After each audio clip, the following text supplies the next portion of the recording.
Let's jump to wide receiver, top five. So I got I got Devontae Adams. Yeah, Devontae Adams, Justin Jefferson, CeeDee Lamb, Stephon Diggs, and Amon-Ra St. Brown. Oh yeah. Love me some Amon-Ra in the top five. Yeah, I got Adams, Hill, Jefferson, Diggs, St. Brown. I think so. It's the same top five, right? Oh, so no, I have Hill number 6 right Oh, now. wait. Because Really? I need to figure out what's going on with this injury. I just have a slight injury adjustment right now, but Oh, okay, if yeah. I unlock that, he will absolutely be in my top five. And it's a tougher matchup. I don't think it's anything he can't overcome. But a lot of different factors why he's just barely below Amon-Ra right now. But I am not going to argue with you having him in your top three. That's for sure. All right, But who I haven't seen anything on his injury yet. Yeah, So. I mean, yeah, I know Wilson and Mostert are the guys that I haven't heard. I didn't have anything for Hill. He left the game due to the injury, but that was mainly due to the blowout. Is what I'm assuming. Just again, if you have Tyreek Hill, you're starting him no matter what, so it doesn't matter. Yeah, who you high on though? So I am high on Zay Jones. It seems like I'm always higher than consensus on him, but right now I have him wide receiver 26 to begin the week against the Lions. He's wide receiver 39 in consensus too. Yeah, 37, I don't 37. Get it. Can you explain that to me? I really don't get it. I don't know because I have him wide receiver 20, so I'm even higher than you. But tell the people. Don't steal my thunder. Wow. Tell the people. I need to bump it up. Yeah, so he's seen a 97% route participation in the past 6 games. And he has a 21.2 target per route run rate this season, which is actually higher than Christian Kirk, if you could believe it. So he's technically operating as their number one receiver. So this is a good matchup against the Lions, like I said, and I'm projecting him for 5 receptions. And that is really hard to do. So his underlying usage has been phenomenal. And again, he's just so under the radar right now. I just consider him, a solid high-end wide receiver 3. And he's been there for, a few weeks now. And again, this is a great matchup. It should be a shootout. You mentioned this is the second highest total of the week. So what's not to love about Zay Jones? People start him. And for people in the Fantasy Pros contest, move him up your rankings. Why is he 36 or 39? I just don't get it. And then he's averaging 5.8 receptions this year. So 5 actually might be low. I know, that's what I'm saying. Like, I have him at 5.6 to be honest with you. Not even gonna lie. Yeah, no, I mean he deserves that. It's a very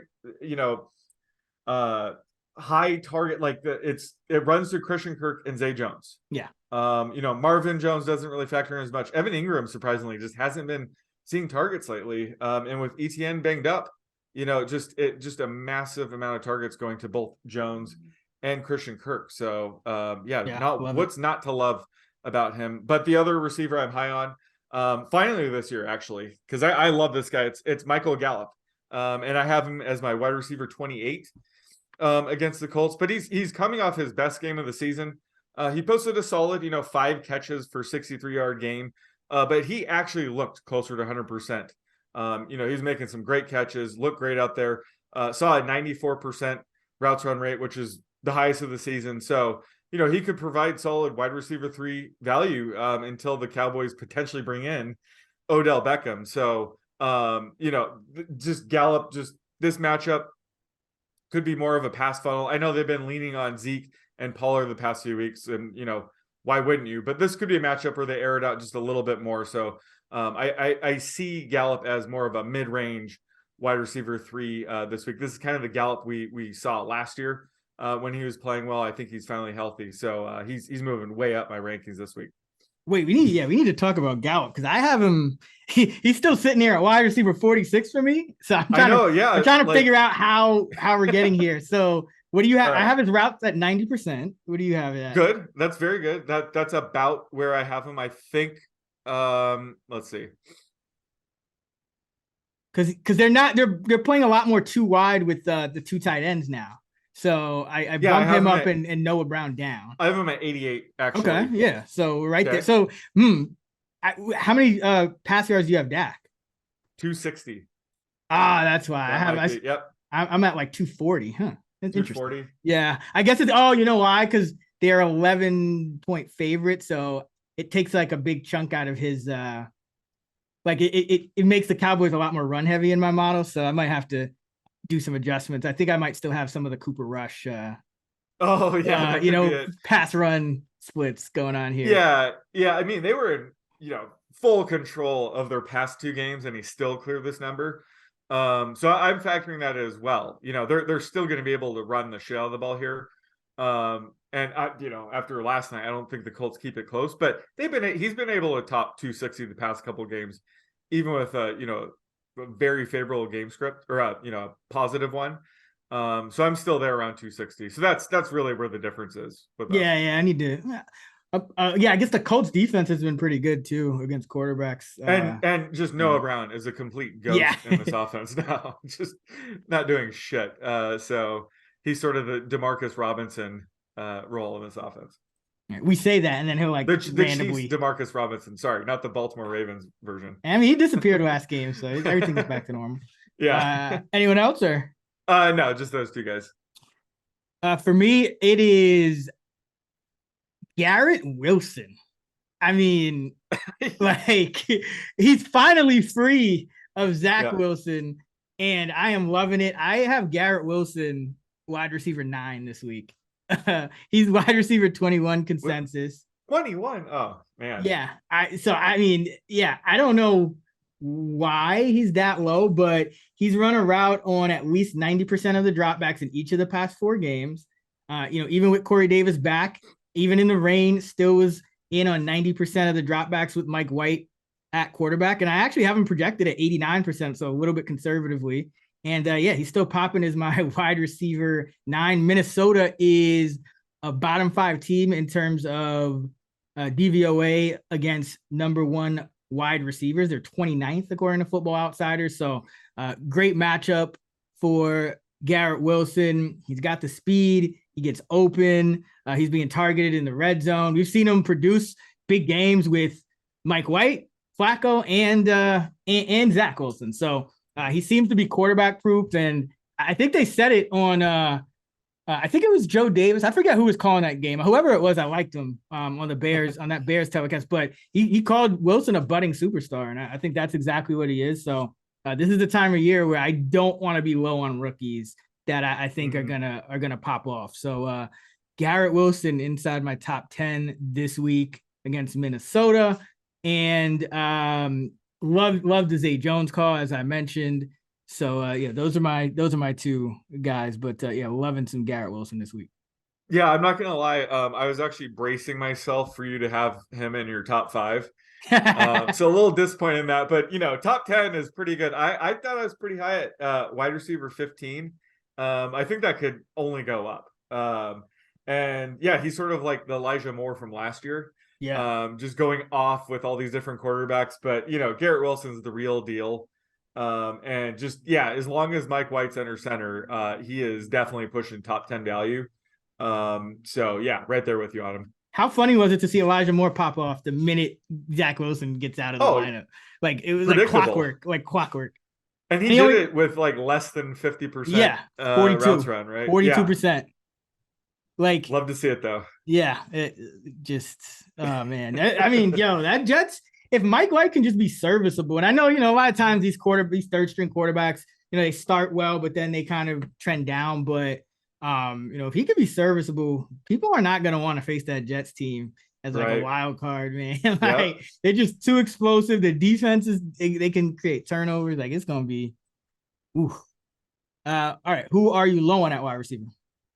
I'm low on Scary Terry. I have Terry McLaurin as the wide receiver 23 to open the week against the Giants. Consensus is wide receiver 13. And, if you go off talent, certainly that makes a ton of sense. But the Commanders, I don't know if people know this, they have become an extreme run heavy team. I'm talking like Bears Falcons type of run heavy offense. They've averaged 42 rush attempts the past 3 games. It's working for them. They've won 6 of their past 7 games. Yep. They're on this 3-game winning streak. So I don't see them getting away from that, especially against the Giants this week. So I'm sure Terry will do the most make the most of his targets this week. But he's not going to see many. And right now he has a low floor. Like if he doesn't cash in on his 5 or 6 targets, he's screwed. So I just don't see how you would get to him being in the wide receiver 1, wide receiver 2 cusp. I just view him as, low end wide receiver 2, just based on their rushing attack right now. So I'm low on him to start the week. And then, oh my God, Courtland Sutton, wide receiver 42 for me to begin the week. Yeah, did you watch that Broncos game? Of course I did. What do you mean? I was telling you guys, I was like, Carolina's going to be a game and a half out of first place because they're the only team that's going to win. and it happened exactly like that. I said Deontay Foreman's going to go off. Nobody thinks he's going to have a good game script. I think he was the leading rusher at one point of the day. I definitely watched that game. Oh, right. Oh, yeah. I mean, to toot my own horn a little bit, early in the season, I was ranking Russell Wilson QB 20, and I was like, come on, why is he QB 11? This is ridiculous. I didn't think he was going to be this bad, but I mean, so his consensus rank right now is wide receiver 26. Where the hell do you have him? I have him 30, so I'm lower. I'm just not. Okay. I'm not in the 40. I still have him. I have him getting his 4 to 5 catches. 50 to 60 yards, just like no touchdown. Right. Yeah. I think we're probably similar, but right now I do have Jerry Jeudy returning, so that could be why I'm a little bit lower. Plus, this is a tougher matchup. They're facing the Ravens, so how is Russell Wilson going to bounce back here? So just right now, just all the Broncos across the board. Last week I had Greg Dulcich tight end 5. Oh, love the talent, but that's it for me. Did you see the overturned touchdown? He got a touchdown. No, obviously, Yeah. And then it went to Brandon Johnson. Johnson. Obviously. How long would that touchdown have been? Like 20 yards or something like that. 10, 20 yards. It was in the red zone, I believe, or cusp of the red zone. I think he would have had 30 yards and he finished with 11. So I think it was a 19-yard, I want to say. Okay, yeah. No, I had the over on his prop. That wouldn't have mattered either way. But again, never take an over on a Denver Bronco passing. Loud and clear. Again, it worked on Dulcich, his debut. It worked out. That was a busted cover. I think we talked. Remember, we talked about that on last week's pod. I was like, I'm low on Dulcich because he's had 1 touchdown and it came on a busted coverage, and he hasn't even got a red zone target since. And then he finally gets one, and then it's freaking overturned. Like, what kind of? Don't talk shit about Dulcich. This is purely out of Russell Wilson, spite of Russell Wilson. So, anyways, I'm downgrading everybody, and Sutton especially, down to wide receiver 42 for me. If Jeudy is held out again, sure, Sutton will be a wide receiver 3 for me again. But again, you just can't trust anybody in this offense right now, I guess, outside of Latavius Murray. Yeah, and I mean, trust is, it's like, it's just straight up volume. Like, you trust the volume. That's exactly. That's about it. Oh man. Let's see. I'm low on. Is that it? Was that it for you? Yeah. I'm low on Juju Smith-Schuster, just because I don't know exactly what's going on with the usage in the Kansas City receiving core. He came back from the concussion, and concussions aren't the type of injury where you really need any type of easing in. But he only ran a route on 46% of the dropbacks, and Justin Watson continued to be operate as an every down player. And, until we see Juju rebound, and I know it was his first game back from injury, but concussions, we have a lot of data that shows that players usually just bounce back to their normal selves from concussion. So I don't know exactly what's going on. It seems like it's going to be one of those things where they're splitting it up, between everybody. Sky Moore is getting involved. MVS, even with everyone kind of hurt, his routes participation has been going down as well, and Tony might even be back. So I just can't trust Juju right now. So I have him as wide receiver 42.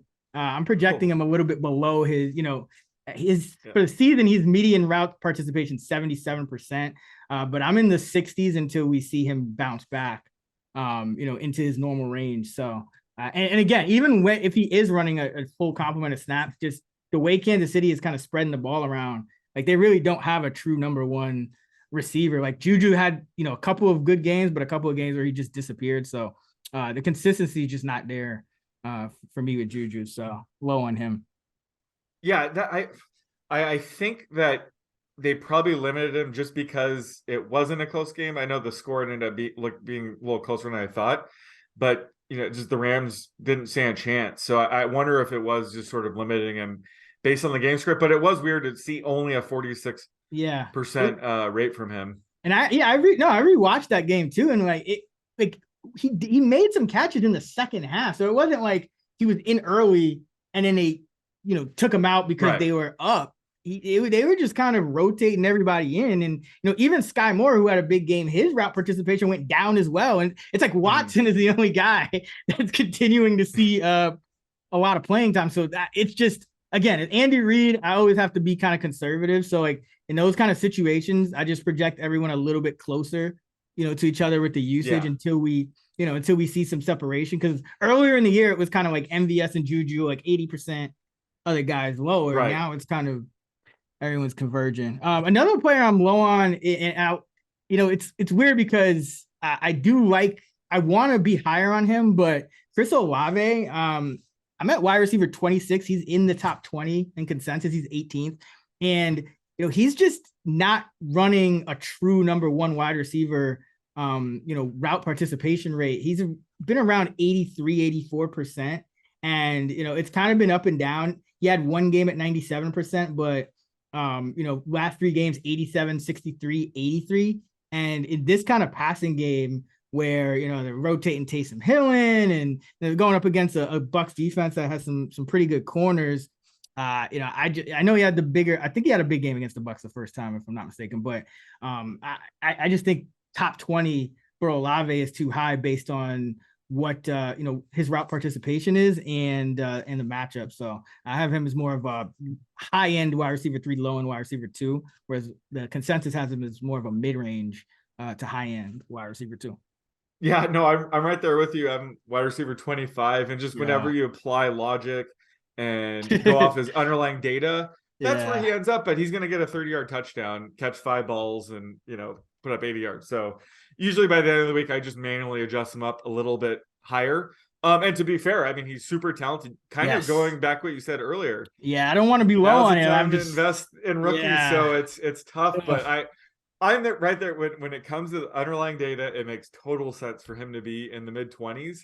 But he is a special wide receiver. So he usually does, end up producing like a wide receiver too. So he's tricky to project, but he's one of the better rookies of this class for sure. I'm gonna just be mad when I adjust him up manually and then he runs fewer routes than Rashid Shaheed.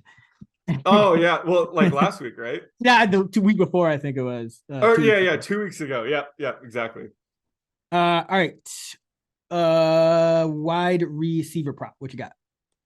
So I'm going with Amari Cooper receiving yards. So this is kind of trying to figure out how such a tough projection. Project him with Deshaun Watson under center now. Mm-hmm. And I am going with